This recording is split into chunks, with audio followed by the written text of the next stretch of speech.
आता हे जे शिष्यवृत्तीचा कार्यक्रम होता, अतिशय मोलाचा कार्यक्रम होता, ज्याचं महत्व आपल्याला कळलं पाहिजे म्हणून मी आपल्या मध्ये बोलू इच्छितो. आम्ही ज्यावेळी लहान होतो, 1 रुपयाचं नाणं जर आम्हाला गगनगिरी महाराज कडून मिळालं असतं तर आपण जपून अगदी सगळ्यात जे महत्वाचं ठिकाण आमचं असतं किंवा डब्याच्या कोपऱ्यात ते जपून ठेवायचं. 1 रुपयाचं नाणं. ही आताची मुलं जी आहेत किती भाग्यवान आहेत की त्यांच्या जीवनात गगनगिरी महाराजांचा आशीर्वादाची ठेव, गगनगिरी महाराजांचा आशीर्वादाचे मानधन त्यांच्या परिवारात त्यांच्याकडे जात आहे. त्यांच्या भविष्य उज्ज्वल करण्याच्या दृष्टिकोनातून, आनंदमय करण्याच्या दृष्टिकोनातून हे आशीर्वाद महाराजांचा आहे. जे शिक्षक वर्ग होते, जे वयोधिक होते, आपले जसे शिक्षक शिक्षिका आहेत, ते 10-10 रुपयाच्या नोटवर महाराजांची सही घ्यायची. ही गगनगिरी महाराज परमेश्वर आहेत, त्या परमेश्वराचा आशीर्वाद आमच्या तिजोरीत कायम राहावं. आणि तुम्ही मुलं आज गीताई स्पर्धेच्या निमित्ताने या ठिकाणी आलेला आहात, त्याचं महत्व कायम तुमच्या चिंतनात राहिलं पाहिजे की लहान मुलं सगळ्यात भाग्यवान आहेत. मगाशी नायगुडीताईने आणि आपला घोडके सरांने पण एकच शब्द घेतला, आनंदाचा. आपल्या आनंदासाठी आपण आपल्या गीताई स्पर्धेचा सहभाग आपण करत आहोत. या निमित्ताने हे आनंद कोणासाठी, कशासाठी? सच्चिदानंदासाठी. महाराज नेहमी म्हणायचे, जर तुम्ही ह्या स्थानावर येऊन तुमच्या या स्थानावर पोरांनो, लहान मुलापासून सगळी मोठी मुलं तुमच्या या स्थानावर येण्याचा कार्यक्रम भाग का होतं की महाराजांचं म्हणणं होतं की तुमच्या थोडेफार तरी संस्कार घडावे, या स्थानावर येऊन भीती स्पंदन तरी तुमच्या बरोबर जावे. आपले जसे डोळे आहेत, सूर्य आणि चंद्र किती महत्वाचा आहे.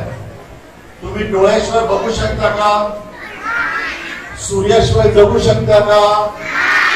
चंद्राशिवाय जगू शकता का?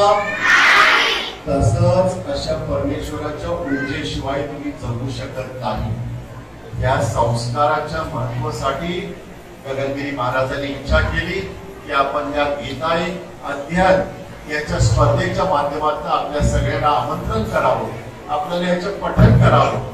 पण हे करत असताना तुम्ही नीतीचा मार्गाने जगावं.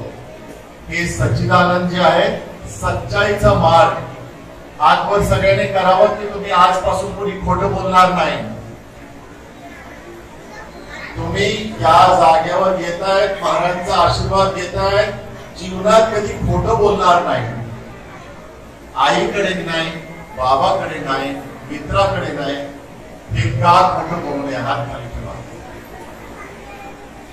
परमेश्वराने तुमच्या जीवनात असं प्रसंग येईल, तुम्ही दुःखी होणार, नाराज होणार, मार्ग कमी पडणार, शिक्षक शिक्षिका ओरडणार आणि तुम्ही म्हणणार बाकीची मुलं एवढी मस्ती करतायत, त्यांना मार्क कशी चांगली भेटतायत, ते कॉपी करतायत, दुसऱ्याच्या आपला पेपर मधनं कॉपी करतायत आणि ते पर्ची पण आपला ठेवतात गपचूप आणि आपला पास होत आहे आणि आम्हालाच मार्क कमी पडतायत, आम्हाला बक्षीस मिळत नाही, आम्हाला शाबासकी मिळत नाही.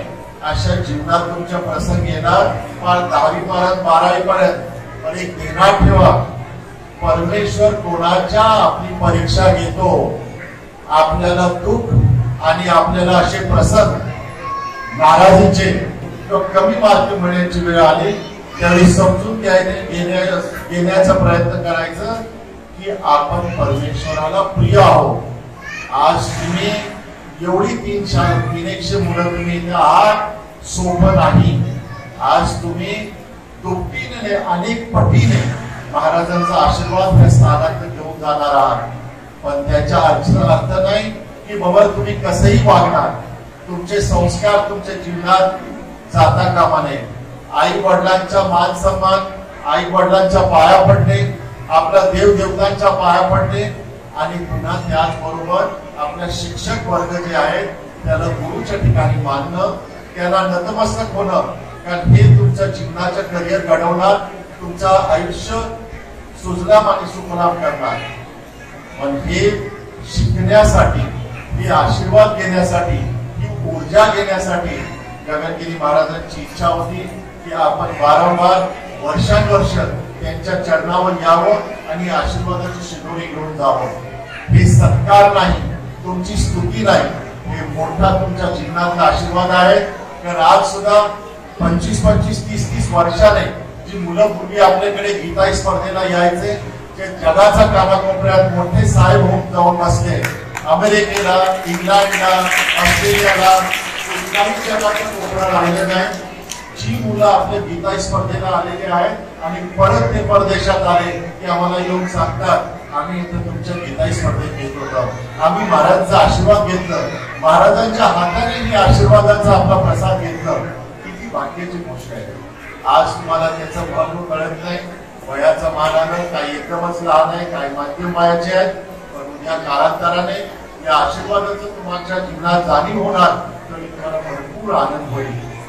आणि हे आनंद मगाशी ज्या दोघी मंडळीने व्यक्त केलं की सच्चिदानंद, की सच्चाईने, नीतीने, प्रामाणिकपणाने तुम्ही जर जीवनात वागलात, पेन्सिल, रबर आणि शार्पनर कोणाचा हळूच उचलून ठेवलं नाही, आपला पुस्तक कोणाच्या हळूच दडवून ठेवलं नाही, शेजारच्या मैत्रिणीला किंवा मित्राला त्रास दिला नाही, हे तुमच्या सच्चाईची वागणूक. आणि या सच्चिदानंदाने आपल्या सच्चाईने जर तुम्ही जगायला शिकलात, प्रामाणिकपणाने जगायला शिकलात, तर देवाला तुम्ही आनंद देणार. आणि देवाला जर तुम्ही आनंद दिला तर देव तुम्हाला त्या आनंदाच्या रूपात भरभरून आशीर्वाद देणार आणि तुमच्या जीवनाचा कल्याण करणार.